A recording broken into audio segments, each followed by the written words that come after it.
Primeiro de tudo, obrigado pelo convite. Segundo, parabéns pelo tema. Infelizmente, não foi possível para mim participar das falas anteriores, mas imagino que fica bem claro que a gente vive uma crise justamente dos valores culturais. Né? E que esse é um tema central. Então, vocês foram muito felizes de escolher esse tema. Bom, eu escolhi como tema aqui a ecopsicologia, um diagnóstico ecopsicológico. A minha fala vai ser a partir dessa referência, né, da psicologia. E tem tantas vertentes pelas quais a gente poderia transitar para desenvolver esse tema numa perspectiva ecopsicológica que é até difícil escolher uma. Bom, primeiro de tudo eu preciso dizer que a ecopsicologia é um campo transdisciplinar. A ecopsicologia é a psicologia olhando para as relações ser humano-natureza. E se dando conta que dentro da tradição psicológica temos algumas inspirações, mas uma carência de mais diálogo com outras áreas. Então ela nasce justamente de um diálogo entre a psicologia e a ecologia. O que me ocorre nesse exato instante é a pergunta: o que faz vocês estarem aqui?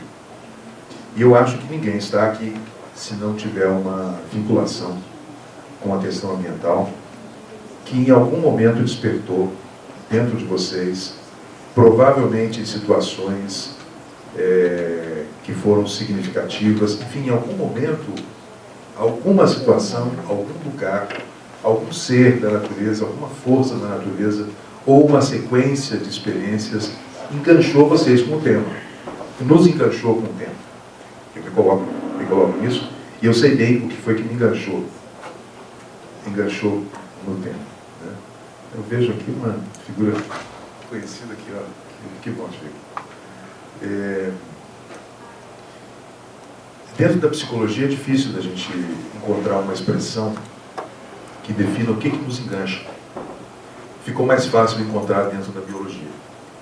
Na biologia existe uma teoria de um biólogo chamado Edward Wilson, que é a teoria biofílica, que diz que nossa história evolutiva se deu sempre em contato com a força viva da natureza, e que só nos últimos 10, 12 mil anos que a gente começou a viver em cidades e gradualmente foi se afastando desse contato mais direto.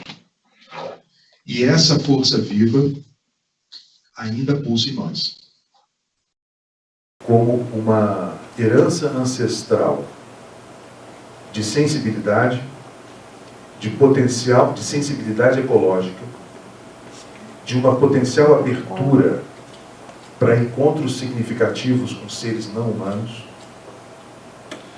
para uma potencial sabedoria ecológica, vamos usar essa expressão vale menos, e uma sabedoria ecológica que, na verdade, nos permitiu chegar até aqui. Tudo isso faz parte do núcleo central da nossa consciência como seres humanos.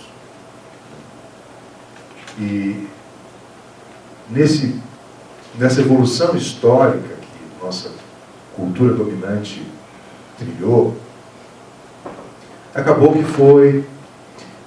que ela pode ser vista como um desenvolvimento de uma maneira de olhar para o mundo natural que está em crise. Então, vamos definir assim primeiro claramente os termos. Numa perspectiva ecopsicológica, nós seres humanos adoecemos quando o nosso contato conosco mesmos, quando nossa percepção da realidade se torna disfuncional. Um dos autores da ecopsicologia afirma que as culturas também adoecem, as sociedades também adoecem. Elas adoecem quando as suas perspectivas, quando o seu simbolismo, quando o seu entendimento da realidade também se torna disfuncional. E daria perfeitamente para a gente dizer que, do ponto de vista ambiental, nossos símbolos, nossos valores, a nossa cultura em si, caminhou numa direção que praticamente negou, ou se afastou, ou desconsiderou o modo como a natureza trabalha. Então nós temos uma cultura que ganhou um jeito próprio de pensar, e que, de repente, dentro do seu enorme sucesso, dentro do seu, vamos lá, enorme capacidade de criar realidades, ela é surpreendida pela ciência com alertas de que o modo como nós estamos vivendo nos leva para a autodestruição. Então, é como se você estivesse sentado na frente de um médico e ele diz para você assim: olha, você vai precisar mudar o seu estilo de vida, porque o seu estilo de vida está fazendo você adoecer. Então, esse momento histórico que nós vivemos é mais ou menos isso. Um paciente recebendo indicações de que precisa mudar o seu estilo de vida, porque esse estilo de vida vai levar para a destruição. E é aquela coisa difícil. Não é fácil mudar estilo de vida. Por que não é fácil de mudar estilo de vida? Porque nós nos acostumamos e estamos seguros dentro do nosso sistema de crenças. É muito angustiante sair de sistemas de crenças. Mas não é nada menos do que isso o nosso desafio contemporâneo. Olhar de uma forma crítica para as nossas crenças dominantes em relação ao mundo natural e escutar, abrir a nossa escuta e, enfim, abrir para uma outra perspectiva. O que o Edward Wilson diz e o que, por exemplo, Rosek, baseado na psicologia junguiana, também vai dizer? Nós temos uma conexão profunda, psíquica, com o mundo da vida. Se a nossa relação com o mundo da vida se torna crítica, provavelmente ela também é crítica na nossa relação conosco mesmos. Então, se eu for falar de um diagnóstico ecopsicológico, a gente está vendo uma dimensão espelhando a outra. Um ser humano perdido de si, cuja maior expressão é essa explosão depressiva que a gente hoje testemunha, e uma natureza que vai entrando em decadência cada vez mais acentuada por conta de modos de produção que são expressões de um modo de pensar, de um conjunto de valores que se tornou disfuncional. Então, nessa dimensão profunda, que acontece com todos nós, quando a gente se abre, quando a gente tem contato com a natureza viva, essa dimensão nossa nos torna, se ela é acessível à consciência, ela nos torna necessariamente sensíveis às questões ambientais. Quando não nos torna sensíveis às questões ambientais, provavelmente é porque existem valores que organizam nossa percepção de mundo, que, de certa forma, atrofiam nossa sensibilidade essencial. E esse é o X da questão. Quais são os valores da nossa cultura que atrofiam essa nossa sensibilidade essencial? Diz o Gregory Bateson, grande pensador, que quanto mais o nosso modo de pensar se afasta do modo como a natureza faz as coisas, mais loucos nós nos tornamos. Quanto maior é a nossa capacidade de entender o funcionamento da natureza e nos integrarmos, mais saudáveis nós nos tornamos. Então há uma gritante necessidade de escuta sensível para o que o mundo natural está nos dizendo. E a ciência está ajudando nisso. A ciência está apontando onde é que os sintomas estão surgindo. De onde que eles estão surgindo. E o que nós vivemos hoje é uma transição cultural, não sei se vocês concordariam com o que eu vou dizer, mas nós vivemos uma transição cultural em que um modo de pensar, um modo de produzir, um modo de organizar nossa vida, ela, assim, aquela história da rã e da água quente, né? A água quente está queimando, vocês sabem, todos sabem disso, né? Se você bota uma rã dentro de uma panela de água quente, ela pula na hora. Mas se você bota a rã numa panela de água fria e liga o fogo, ela morre cozida. Então a gente está chegando no ponto em que os nossos sensorizinhos da temperatura da água precisam funcionar. Então o movimento ecológico, ele acaba surgindo como uma necessidade profunda do espírito humano de resgatar uma vivência mais integrada, com mais sentido, dentro do grande quadro em que nós vivemos. Então, assim, se eu volto à questão, o que nos puxa, o que nos chama para esse momento histórico é um grito interno de viver com mais profundidade nossa realidade, que é de sermos seres que pertencemos a um sistema maior. Interessante é que existe um discurso de que o mundo ecológico, o pensamento ecológico está tentando substituir a religião. E quando eu observo a minha própria experiência e observo a experiência de outras pessoas, eu vejo que a relação sensível que nós temos com o mundo natural, frequentemente ela tem realmente uma qualidade espiritual. Não importa como a gente interpreta, se interpreta por via de uma religião ou de outra religião, ou só pela ciência, a experiência ecológica é uma experiência que nos dá um lugar dentro de um grande quadro, assim como a espiritualidade nos dá.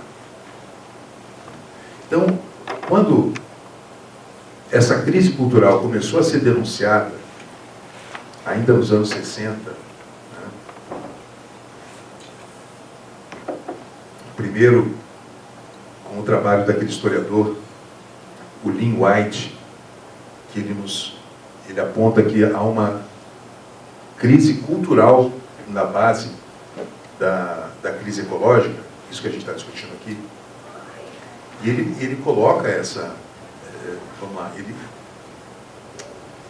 ele nos provoca, um texto que, se vocês não conhecem, eu sugiro que reconheçam, que procurem, se chama As Raízes Culturais da Nossa Crise Ambiental, um artigo científico da Science, que, para vocês terem uma ideia, esse artigo provocou o surgimento das ecoteologias. Só para vocês terem uma ideia, um artigo científico que mexeu com o mundo teológico. Vou deixar para vocês mesmos tirarem suas conclusões. Mas ele aponta para a necessidade de uma orientação cultural, uma orientação espiritual para a nossa cultura, que nos retire do estado de donos da criação, dos arrogantes membros especiais da criação, para reconhecer a nossa completa interdependência das outras espécies, em relação às outras espécies, em relação aos ecossistemas. Isso, do ponto de vista teórico, é muito óbvio. Do ponto de vista sensível, acontece quando a gente está num lugar com a natureza viva e esse lugar nos capta. Esse lugar nos captura, nos encanta. As pessoas naturalmente vão buscar esses lugares para se reequilibrar. Jung dizia isso. Jung dizia que quando você analisa os seus sonhos, quando você entra no seu mundo interno, você começa a equilibrar esse mundo interno justamente pela clareza que vem com as mensagens que a alma manda na expressão dele. Porém, se nós vamos para uma praia, uma floresta, um banho de floresta ou qualquer coisa assim, acontece a mesma coisa. A natureza nos reequilibra. E esse poder reequilibrador que nossa espécie sempre viveu, é como se ele fosse uma realidade central, porém esquecida na nossa cultura. Na medida em que ela insistiu em olhar para o mundo da vida de uma forma tão objetificante que vai atrofiando essa sensibilidade essencial. Por isso que eu acho programas como esses que a gente começou a pensar juntos do banho de floresta, por que eles são tão importantes?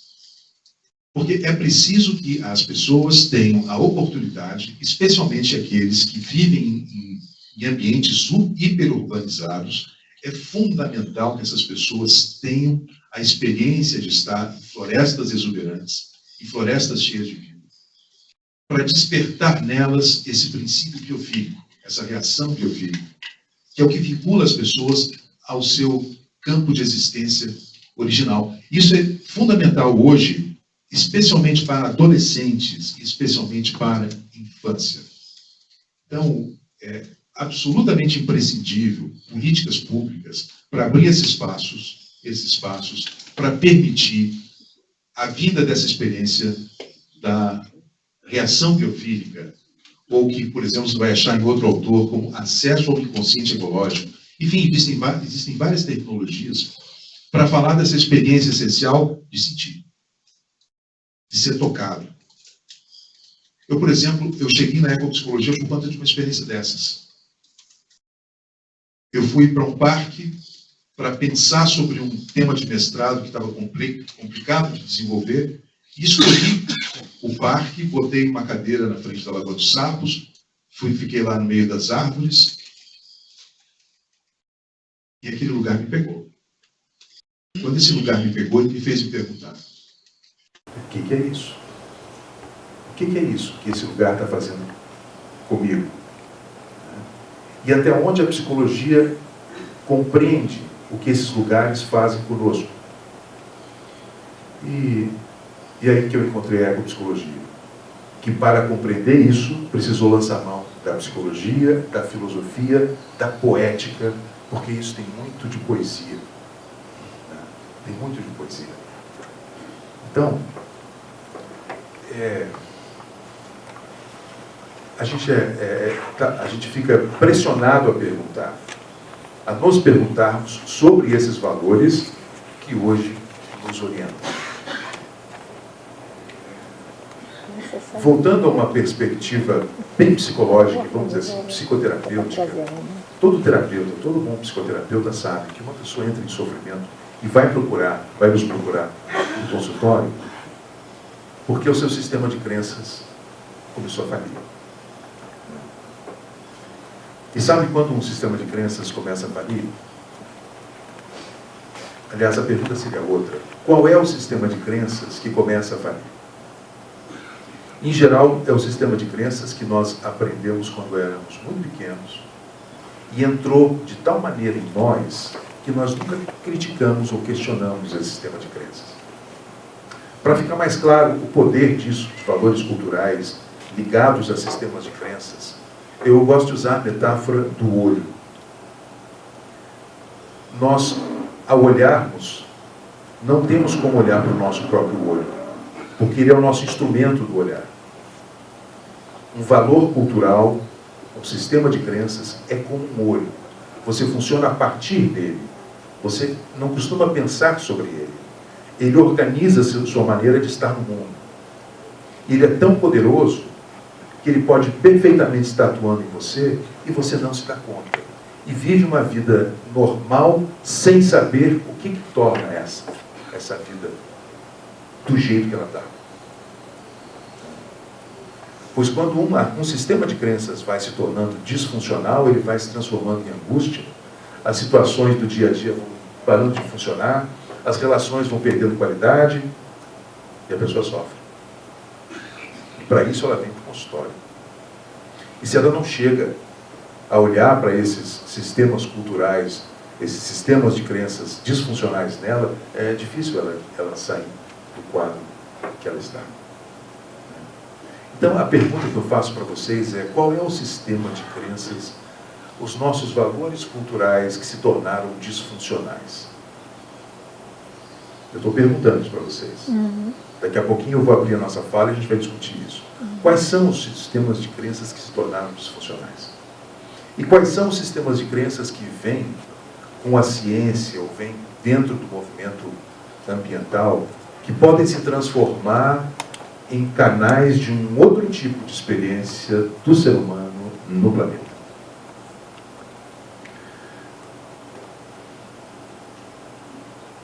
Eu acho que não vou nem esperar, eu vou abrir agora.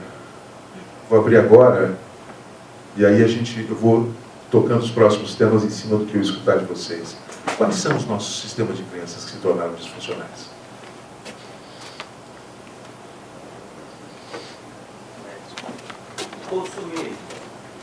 Consumismo, primeira resposta. Vamos traduzir. Consumismo. Consumismo, um modo de ver a vida em que o cidadão tem como ato principal do seu status de cidadania, né, consumir. Porém, não é um consumir como todos nós fizemos desde 3 milhões de anos atrás, de Homo habilis, Homo erectus, ou 300 mil anos atrás, de Homo sapiens. Porque nós somos seres de consumo. Né? Somos seres de consumo. O que se tornou sociedade de consumo é outra história. A sociedade de consumo é a sociedade do desejo. E o que define a sociedade do consumo, nas palavras de um analista de mercado chamado Richard Lebeau, é mais ou menos o seguinte: nós precisamos tornar o ato de consumo o ato central da nossa cidadania. Nós precisamos tornar o ato de consumo nossa realização existencial e espiritual. Para isso precisamos consumir o máximo possível, ver os produtos se desgastarem o máximo possível, descartá-los e trocá-los por outros o mais rápido possível. Concorda? Isso é a sociedade de consumo. Essa é uma expressão de uma loucura. Se há uma psicose ambiental real, seria algo parecido com isso. Porque, simplesmente, isso funciona a partir de uma premissa que é que o planeta está aqui apenas para nos servir. E todos os outros seres têm como destino inexorável tornar-se em produtos que enriqueçam-nos financeiramente ou para o nosso próprio prazer. Então, quando a gente vai questionando a sociedade de consumo, a gente acaba chegando em questões como: realmente é isso que provoca preenchimento existencial? Que nível de consciência do nosso papel no planeta a sociedade de consumo tem? E aí, quando a gente começa a fazer essas perguntas, necessariamente a gente tem que se abrir para a ideia de que o que hoje é a sociedade de consumo precisa começar a mudar de cara. Tem um autor, o Morin, que diz assim: nossos antepassados, eles sempre eram capazes de perceber o impacto que eles provocavam no meio ambiente. É exatamente o oposto conosco hoje. Nós, individualmente, como cidadãos, perdemos os recursos, por conta do estilo de vida hiperurbanizado, perdemos os recursos para entender qual é o impacto da nossa vida. Só isso nos leva a pensar que a base da sociedade de consumo não integra no valor dos produtos o real custo. Portanto, no horizonte vem uma outra forma, no horizonte já começa a aparecer um outro entendimento sobre como se organiza essa sociedade de consumo.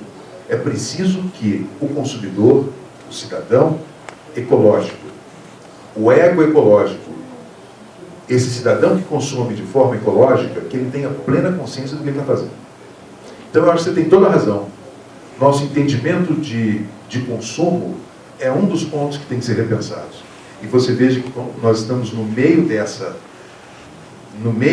do ápice, do momento, o auge da sociedade de consumo. É quase como um peixe se perguntar: o que é isso? O que é água? O que é água?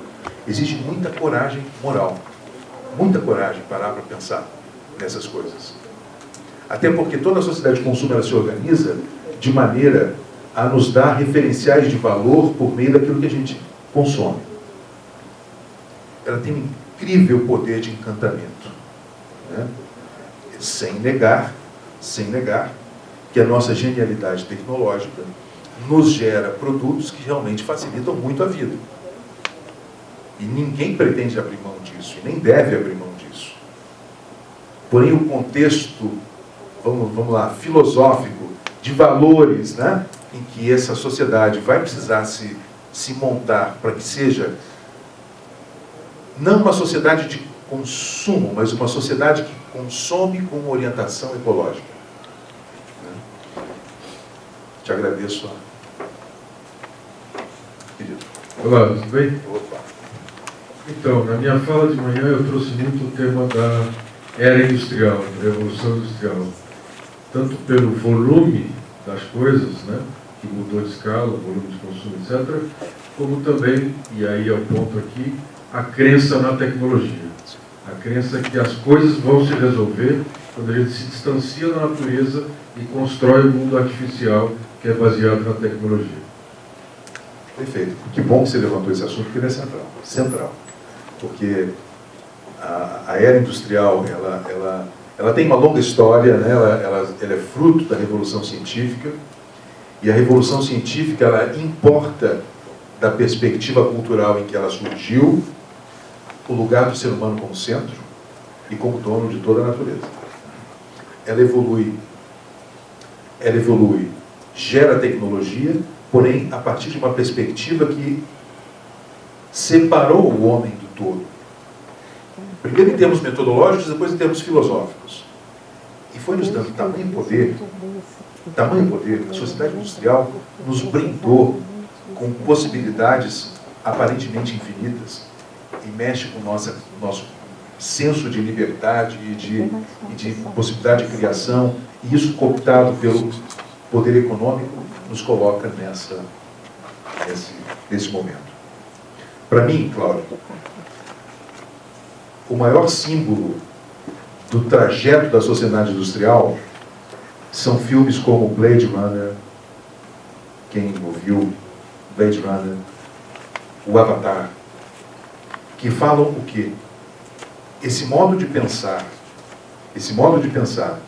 obcecado com a produção, que vai aumentando de escala, sem saber como funciona esse mundo em que esse sistema está, só pode resultar naquilo no que a ficção nos brindou. Mundos sem árvores, como se isso fosse possível. Porque aí eu acho que os roteiristas foram um pouco longe demais. É possível a vida humana sem árvores, sem florestas? Provavelmente não.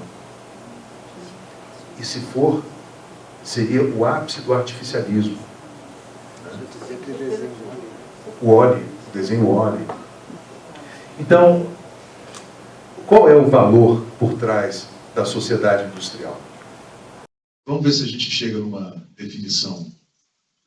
Nós, seres humanos, exercemos a nossa genialidade, a revelia de como o planeta funciona. Essa é uma boa, concorda? Uma maneira de entender o valor. Nós, seres humanos, temos o direito de transformar todo o planeta em lucro, e o lucro é a finalidade última da vida. Esse é um outro sistema de crenças, é um valor do atual sistema de crenças. E é muito bom poder falar isso dentro de um órgão governamental, porque é uma expressão de liberdade de pensamento, a gente poder pensar na direção oposta do que acontece. Porque é essa capacidade de pensar o diferente que cria uma tensão criativa que nos leva às melhores respostas.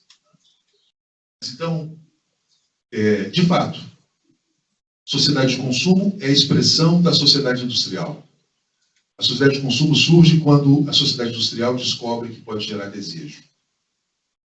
Então, assim, vamos dizer que a sociedade industrial e a sociedade de consumo estimulam um centro mais autocêntrico, vamos dizer assim, egocêntrico, que nos desconecta dessa teia que envolve humanos e não humanos. E nós vivemos para a nossa própria gratificação. Perdemos esse senso de comunidade, não só comunidade humana, a prova disso são os excluídos, como perdemos o senso de comunidade maior, uma comunidade da teia. E a prova disso é o que está acontecendo com as outras espécies, que são utilizadas por nós como se fossem coisas. Aliás, se a gente pudesse falar de psicopatia ambiental, essa seria a melhor definição. Psicopatia ambiental é tornar o outro coisa. Se psicopatia, como transtorno psiquiátrico, que a gente conhece como sendo um transtorno em que a ausência de consideração do outro, existe uma ausência de culpa. Acabou meu tempo, mas como eu abri, vou um pouco mais. Tá? Então, você me fala quando eu tenho que parar? Então, eu falava de psicopatia. É a questão de uma estruturação psíquica com aspectos cerebrais em que o nosso funcionamento não tem nem culpa nem medo. Né? Então isso gera aquele ser que, para buscar o seu limite, ele tem que buscar, para ver até onde vai o seu limite, ele tem que ir cada vez mais na produção de dor. Né? Na produção de dor. Se nós olharmos para o que acontece com o planeta, com os ecossistemas e com as outras espécies, isso é psicopatia ambiental. É uma recodificação do que é amor, né? Acho que está acontecendo, permeia o que todo mundo falou de certa forma. Como o amor vem mudando, como ele vem valorizando o outro ou a natureza, e então ele está numa espécie de dilema ético-moral, o amor hoje, eu acredito. Está muito centrado em si mesmo, não é você, como você falou. Você sabe que uma das ideias, eu concordo totalmente com você. Eu só queria colocar isso dentro do sistema de valores, tá? Que, se eu puder traduzir o que você está dizendo, nós vivemos uma crise de amorosidade. Né? Uma crise de amorosidade. Tem autores da ecopsicologia que dizem que nós vivemos uma crise de hipertrofia do masculino e atrofia do feminino, dos aspectos femininos da consciência. Se a gente considerar o aspecto masculino como vontade, razão, capacidade de empreender, né? E a dimensão feminina como a intuição, como a conexão, como o cuidado, como o sentir, realmente, a consciência dominante é profundamente masculina. E quer continuar assim, profundamente masculina. E aí gera a crise da falta do oposto, que é dessa sensibilidade. E, de fato, assim, o pensamento ambiental, mesmo quando não assume isso, e mesmo quando ele é baseado em ciência, ele carrega uma qualidade do feminino, que é a qualidade do, vamos lá, de um olhar mais sensível para a teia da vida, que se aproxima do que Arne Naess, o criador da ecologia profunda, dizia: todo ser vivo tem um direito inerente à vida. Isso é um valor. Aliás, talvez seja o valor. O valor.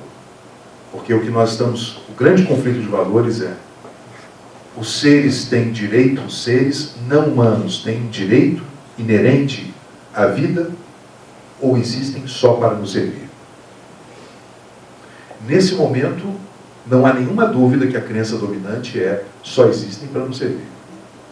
Mas é que isso é uma longa história, né? Não vem de agora, isso é muito antigo. Isso é muito antigo. Agora, quando a gente se pergunta, quando vê o contraponto, isso a gente deve realmente ao Arne Naess. O Lynn White, por exemplo, aquele cientista, o historiador a que eu me referi no início, ele diz o seguinte: o Ocidente precisa de uma perspectiva franciscana. Um cientista falando isso. Porque a perspectiva franciscana é uma perspectiva que reconhece o divino no outro ser e, por consequência, o direito de estar vivo, junto comigo, junto com você, nesse planeta. Deixa de ser um objeto, passa a ser um companheiro evolutivo. Deixa de ser um produto que vai gerar lucro para ser um ser senciente, consciente, gerado pela mesma matriz que me gerou. Né? Então, na perspectiva, mesmo na perspectiva religiosa, espiritual, como está na encíclica Laudato Si, do Papa Francisco, né? Todos os seres têm a mesma origem, são expressões dessa inteligência incrível, da inteligência divina, que coloca todos nós juntos, provavelmente, para que aprendamos a fazer a nossa parte na grande teia. E fica a pergunta: que parte que nós humanos estamos fazendo na grande teia? O nosso papel é sermos o grande destruidor da grande teia? Ou sermos aquele que dá a essa teia uma qualidade que só os humanos podem dar, e que talvez seja algo da ordem do amor. Do amor, do respeito, numa faixa, não sei se está certo dizer isso, mas talvez acima do que outros seres possam fazer. E isso me levanta a pergunta de quem são esses outros seres que eu acho que amo mais que eles? Vocês devem ter visto vídeos na internet que mostram claramente o que é, como o animal sente o amor da mesma forma que nós. Como sentem medo e tristeza da mesma forma que nós. Elefantes fazem luto como nós. Chimpanzés também. E no século XIX, pouco tempo atrás, se achava que eles sequer sentiam. Toda essa mentalidade hipermasculina, que torna todos os seres objetos de consumo, coisas, desconhece o que a ciência está dizendo hoje sobre o funcionamento psíquico das outras espécies. Eu disse funcionamento psíquico das outras espécies. Também porque há pouco tempo atrás se acreditava que o psiquismo era um privilégio humano. E não é. Peixes têm reações ao estresse diferentes dentro do mesmo cardume. Quanto mais a ciência avança, mais a gente se surpreende. Então, o grande embate é entre uma perspectiva sensível, uma percepção que realmente percebe o ser não humano coexistindo conosco, ou aquela que só percebe a si própria e transforma todos os outros em meio que prisioneiros e escravos dos seus interesses. Quem é esse humano que age assim e quem é esse humano que age assim? Do outro lado. Então, o que fica em questão é até onde, no nosso sistema de crenças dominante, a nossa sensibilidade biofílica à teia da vida, ela é atrofiada ou ela é expandida. Uma analista junguiana uruguaia, que representa a Sociedade de Ecopsicologia no Uruguai, diz que nós vivemos sob a marca da psicopatia. Ou seja, nós vivemos no tempo da atrofia da sensibilidade.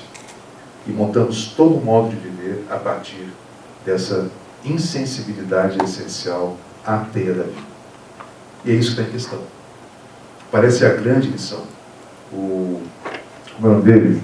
O Lester Brown, do World War Institute, dizia o seguinte, que nós vivemos uma revolução agrícola que tem 12 mil anos, vivemos uma revolução industrial que tem lá 300 anos, estamos vivendo uma revolução digital que deve ter uns 50 anos, e nós temos talvez uns 30 para viver uma revolução ecológica. Estamos frente à possibilidade de viver uma revolução ecológica. E claro, quando a premência disso surge e essa revolução ecológica já começa a mostrar a sua face, porque já mostra a sua face, todos nós concordamos com isso, já mostra a sua face, é claro que aquela visão que está sendo desafiada vai se levantar contra isso. Mas aí eu me lembro de uma imagem que eu estudei do que acontece dentro do corpo de uma lagarta quando ela vai se transformar em borboleta. Você já deve ter ouvido falar disso. A lagarta, ela está geneticamente programada para se transformar em borboleta. Então, a lagarta vai sentir a hora de fazer o casulo. E ela começa a gerar em seu corpo as células com os registros genéticos da borboleta, a morfologia da borboleta. E o incrível é que essas células são entendidas pelo corpo da lagarta como uma ameaça a si próprio. o corpo da lagarta não entende que chegou a hora de dar um outro passo. Ele entende como ameaça. E se volta contra. E se volta contra esse processo biológico. Que, no entanto, não tem como não acontecer, está programado para acontecer em algum momento. A lagarta vai se transformar em uma borboleta. E essa é uma belíssima metáfora para esse tempo em que a gente vive. Né? Que, conforme alguns autores, nós criamos o antropoceno. Ou seja, uma fase da evolução biológica, geológica, em que uma espécie está modelando o rosto do planeta. Ela extingue espécies, cria elementos químicos, né? E o antropoceno, por não ser ecologicamente orientado, nos leva ao limite dessa teia. Né? Daí a necessidade de entrarmos no tempo que o Thomas Berry chamava de a era ecozoica. Né? A era ecozoica, que é a grande revolução de consciência, que é uma revolução de valores, que é uma revolução nos sistemas de crenças. Nossos antepassados tinham seus sistemas de crença, antepassados que eu digo, os que nos fizeram chegar até aqui sob as condições mais difíceis. Eles tinham em sua mitologia mitos que faziam com que se sentissem parte do sistema, parte da vida. Hoje nós vivemos mitos, ou talvez nem tenhamos mitos, e portanto nós esquecemos que fazemos parte da teia da vida. E esse é o grande desafio. A boa notícia é que, como diz o Prêmio Nobel de Química, Ilya Prigogine, a própria ciência está nos devolvendo esses mitos. A própria ciência tem nos mostrado como é que a natureza pensa, como ela funciona.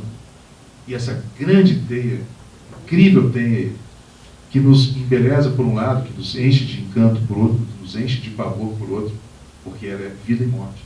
Né? Mas, acima de tudo, uma grande mestra, a ciência vem nos mostrando como a grande teia funciona. E assim como Fritjof Capra, fez no seu livro Tal da Física, e depois do Ponto de Mutação, e mostrou os pontos de contato entre as filosofias espirituais antigas e os achados da física moderna, né? Cada vez mais ele próprio fez isso também. Nós entendemos que o modo como a natureza funciona, e de acordo com a ciência, e os mitos dos nossos antepassados, que de uma forma muito diferente da nossa forma de pensar, geravam um sistema de crenças de pertencimento e de relação eu-tu, relação viva, dando status de ser consciente com direitos às outras espécies, que era o que os indígenas faziam. Isso é uma necessidade que nós temos que resgatar. Então, acho que a perspectiva, no final das contas, é positiva. E talvez a melhor notícia de todas seja: nós, seres humanos, quando começamos a sair fora de um caminho de saúde, nós recebemos indicações no nosso corpo e no nosso ser, na nossa consciência. Você vai sonhar, você vai sentir angústia, você vai sentir ansiedade, talvez até faça uma depressão. Todas elas são entendidas como sintomas, como doenças, mas não são. Elas são indicadores dessa sabedoria orgânica e psíquica, são indicadores de que a gente não está escutando direito o que o nosso ser profundo está dizendo. A gente então fica no entroncamento, escuta e retoma o caminho autêntico, o caminho evolutivo, ou não escuta e agrava o sintoma. É exatamente isso que nós, como cultura, como sociedade, temos que fazer em relação aos nossos valores. Esse é o nosso desafio. Concorda? É isso.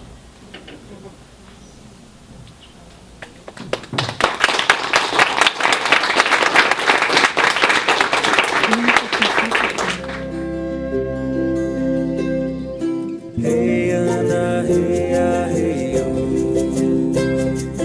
Hey Ana, hey ah, hey oh. Hey Ana. hey,